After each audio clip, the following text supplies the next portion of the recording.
Would you like to charge your plug-in hybrid electric Audi, but you don't know how to do so?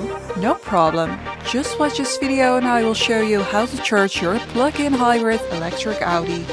First, help us grow this channel by clicking on the subscribe button.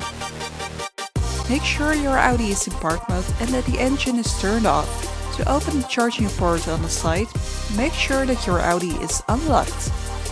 To charge your Audi, open the charging port, unplug the cover, and plug in the charging cable.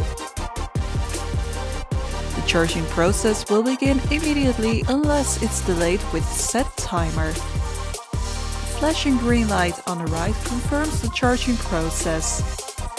You can now lock your Audi. When the charging process is completed, the green light will be solid green. To unplug the charging cable from your Audi, make sure that your Audi is unlocked. You can now take out the charging cable from your Audi within 30 seconds. After 30 seconds, the charging cable will automatically lock itself again. Thank you for watching this video and don't forget to click on the subscribe button to see more VAG Car Tutorials.